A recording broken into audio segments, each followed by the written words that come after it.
I promised my daughter I would wear the shirt she got me today, so I'm wearing it. But disregard that. I'm gonna disregard the Fruity Ninja part. It doesn't say Fruity. It says Fruity Ninja. It does not say Fruity. There is no Y, sir. Or IE, however you want to view it. How many mud lights have you Grammar! had today? Oh, what's up? SIK Sensei here, bringing you 2SikTv's podcast, episode 6. I am one of your hosts, and joining me today is SIK LAWLESS. What's up, people? And also joining me today is SYK SYKO. What's happening? We got a few things on the agenda today, along with some fun and some mud lights. As you make a very horrible wrong, face. Mud Light. Good God. Speaking of which, we were talking about the SIK LAWLESS's "Trust Me, I'm a Fruit Ninja" shirt. It does not say Fruit Ninja. You are a fucking liar. Fruity Ninja. It doesn't say that either. No. No, don't try to justify the Fruity Ninja Do shirt. not explain your shirt. Alright, I will not explain the shirt. Coming but up- these two guys are assholes. Coming up first on the agenda this is the year of the threes, the third game in series. God, that's a bitter beer face. Bro, it's like shaking up, no carbonation, it's No. warm.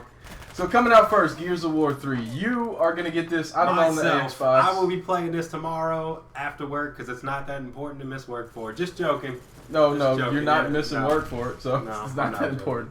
I really don't feel like this game has much to stand on at this point. It's being slept on. It's dude. being too overshadowed by the. It is. the- It really Well, is. number one, it's being overshadowed. Number two, they turned off a lot of their fan base with Gears 2. Am I right? Well, that's why they put out a beta this time. It wasn't to fix bugs or work out kinks. It was No, to it bring may their have been. fan base back because they knew they tanked so hard on Gears 2. I mean, you hundreds and hundreds of hours on Gears 2, right? Gears 1.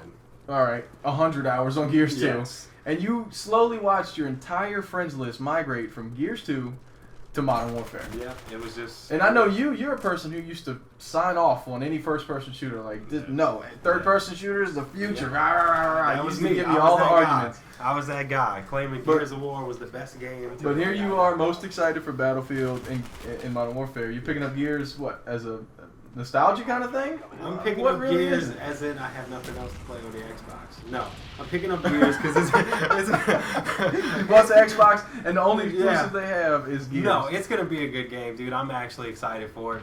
But it is being slept on. It's being overshadowed. Is it gonna compare to the other two big threes that are coming out? Hell no. No. No way in hell. It doesn't have as They turned off too much in to depth fan as an experience. And then yet again, once the other two come out, it's just gonna be that migration effect once again.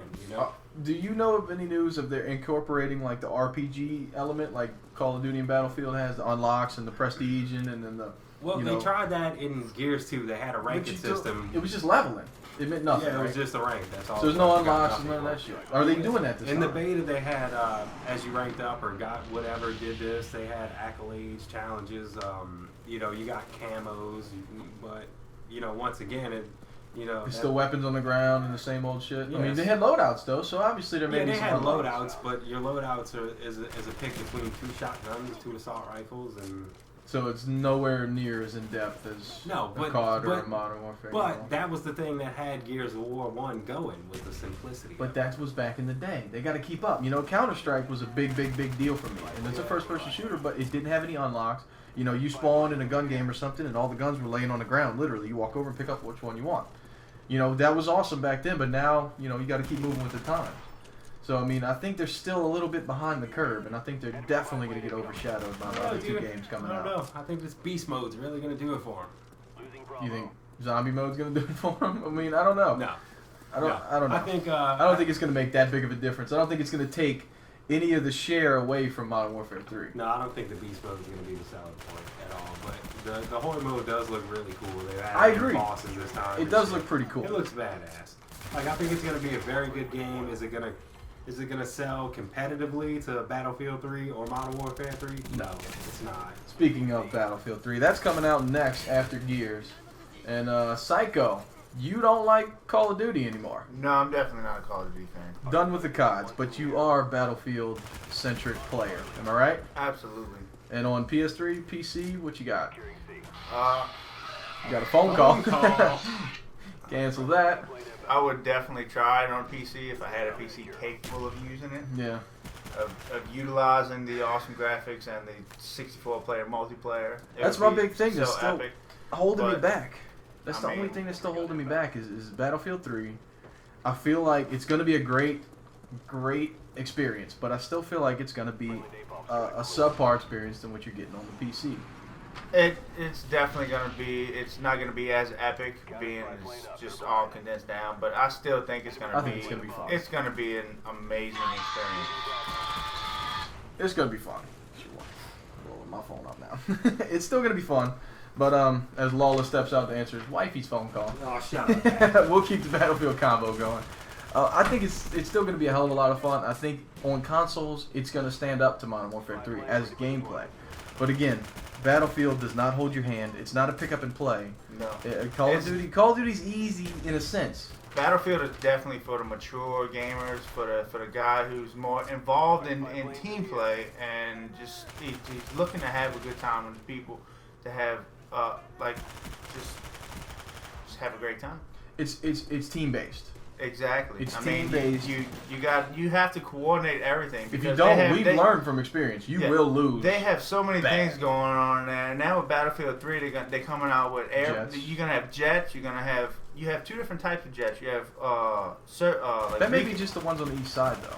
no, There's two different types on of both jets. sides. There's recon jets. I think they call it scout jets, and they call and attack jets. There's gonna be a lot of shit And going on. it's the same thing with helicopters and tanks. There's scout helicopters and attack helicopters. Yeah. And there's also two different, a light tank and a heavy tank.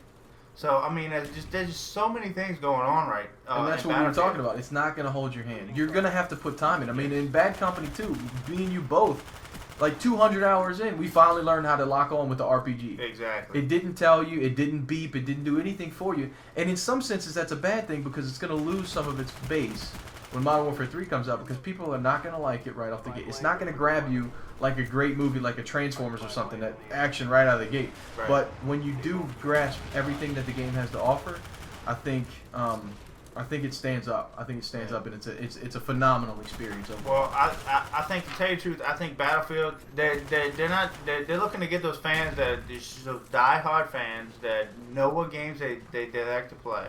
They're not just looking for these guys that are just the next game comes out. Oh, I'm gonna try this one. I'm gonna go play this one.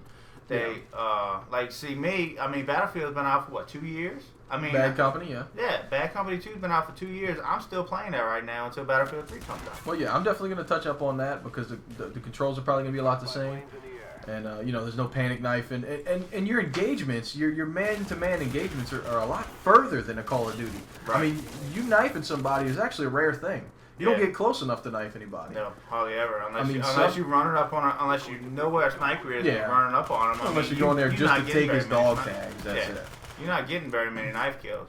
But I mean, in Battlefield, I mean, you have to coordinate everything what you're doing. You have to stay in constant contact with your squad. Oh yeah, it's communication. I mean, it's for the person who takes their first-person shooter seriously. Me, I like both games because I like to go into Battlefield with a serious note, maybe a beer in my hand, and just kind of relax and play with a squad, not worry about my KD, not trying to get a kill streak, and play for the objective. If I die, oh well, not a big deal.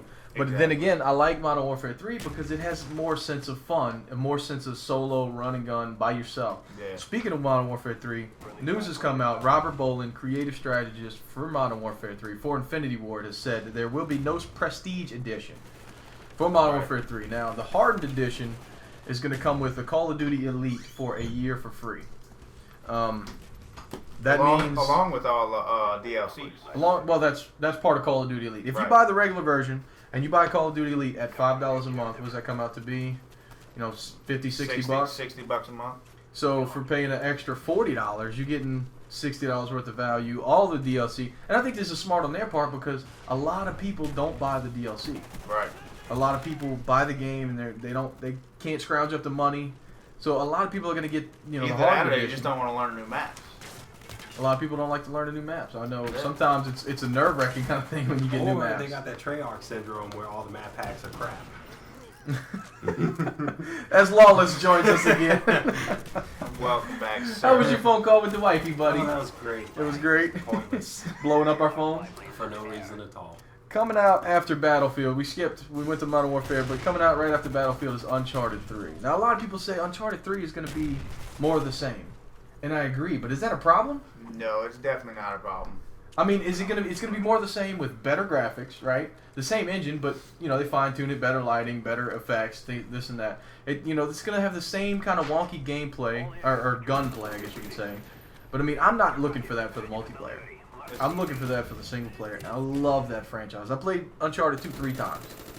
I loved it. Well, the good thing about that is I don't have to pay for it. I'm just gonna borrow Because it I buy it. And you'll play it too. Like, the story is engaging though, right? Yes, but there was points in the story where it got kind of boring to me. But it wasn't for long. It was a short, brief period of boredom. Oh, but, wow.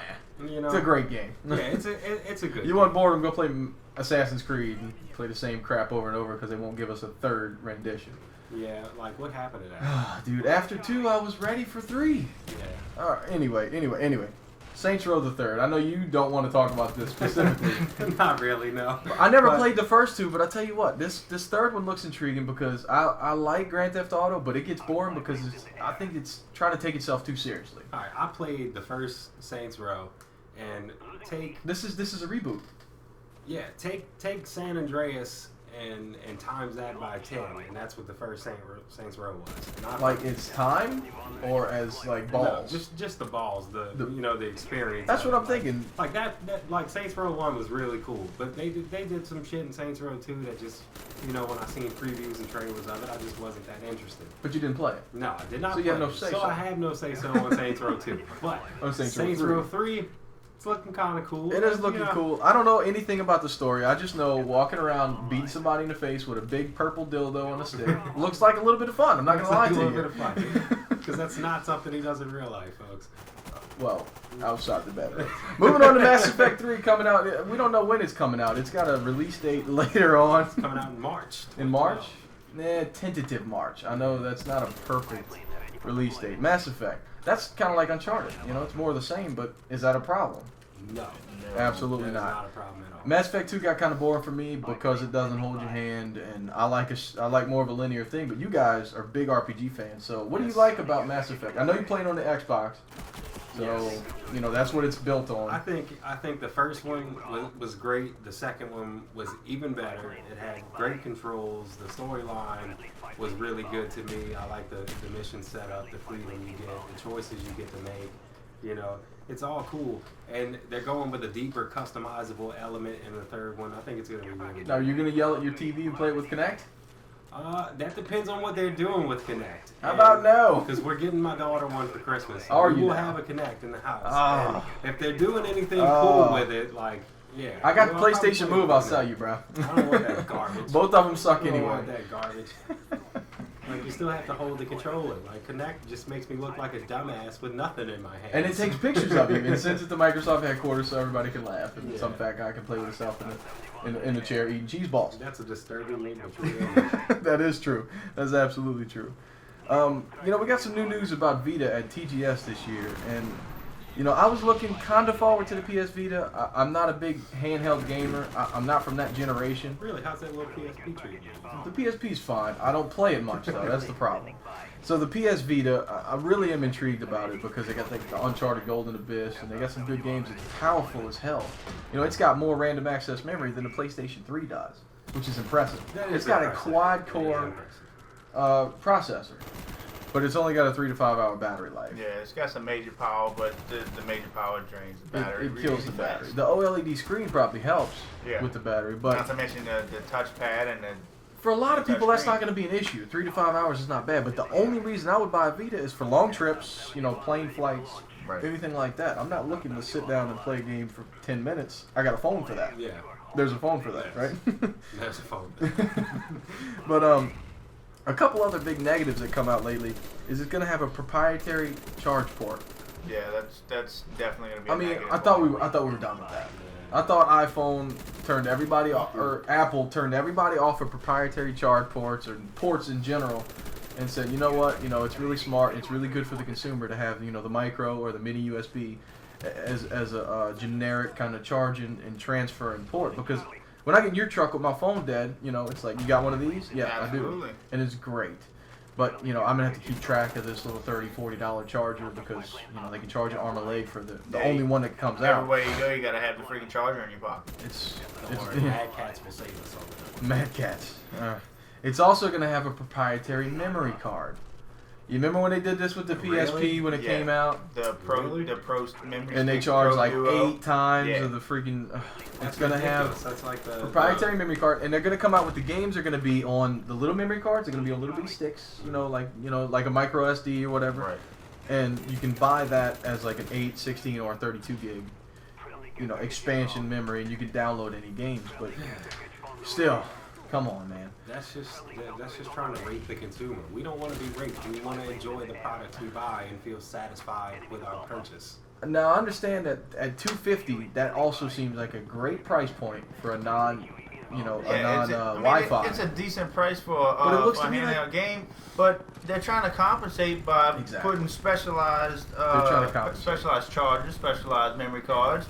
So they're trying to make their money back from the cheaper price. Exactly, and that kind of pisses me off. Yeah. I think they should try to make their money by offering great games. I think they should put out the console and make us, you know, make great games that we want to buy, because they don't need to make money with the console. They need to make money with the software. Well, another bad thing, no L3 or R3. Yeah. For a man who likes shooters, I think that's gonna give a lot of games clunky controls. Like, it's just not gonna feel right to you. You know, it's gonna be like the touch analogs on the iPhone. Like, yeah, for anybody who doesn't realize what an L3 or R3 is, that's the clickers on your left and right and stick. A lot of games now are using the L3 and the R3. I'm a first-person shooter fan. I'm a run. I mean, it's not just every shooting game games. is run. It's not just shooting games. It's like a bunch of games are using those L3 and R3 buttons now. The only positive thing is that it's not going to be region locked. So any of you who can't wait to get your hands on it can pick it up, you know, import it from Japan, and you know, you can tell it that you're in the United States and it'll work. Right. I don't know if you can download any games for it because it may be only on the Japan store, but you can have one in your hands and look at it and feel like a champion. Yeah, which I think that's pretty cool, but I'm going to be honest with you, like, if the Vita does not do well, I think this is going to be the death of handhelds in general. Systems. Yeah, it's just going to be the death of handhelds altogether. Enough about the Vita. We've 17 and a half minutes in on this podcast. I want to talk about the headset, the Sony headset. This thing has got me intrigued. It seems a little pricey, but also it doesn't. The Sony headset I'm talking about is it's kind of like virtual, but not. It's got 5.1, or is it 7.1? 5.1. 5.1 surround sound headphones, and it's also got two 0.7-inch OLED screens, both showing a different image, just like glasses with a shutter effect. Right. So it's 3D. And it gives it the effect of 750-inch screen at 65 feet. It's a theater. Right. And you're completely isolated, and it hooks up HDMI. So PlayStation, any Blu-ray players, any TV, lay in your bed and play Modern Warfare 3 like a freaking champion on a 750-inch screen that looks like it's on your ceiling. This is going to be the most awesome thing ever. Like, as long as you have a Wi-Fi connection and a power outlet, you're going to be gaming.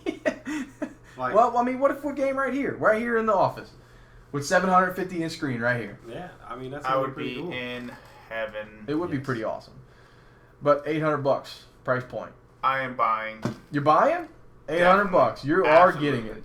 I will find some way to make the money to buy it. We're calling it SIK SYKO's buying it. We're going to do a review on it. Yes, we are. We're going to do a review on it. SIK LAWLESS, you picking it up? That depends on how good the review comes out. And tax rebates, right? Yes. Yes. It ought to be fun. Well, anyway, this is it for the 2SikTv podcast, episode 6. I'm SIK Sensei. Thank you, SIK LAWLESS. You're welcome. Thank you, SIK SYKO. Anytime. 2SikTv. We're out.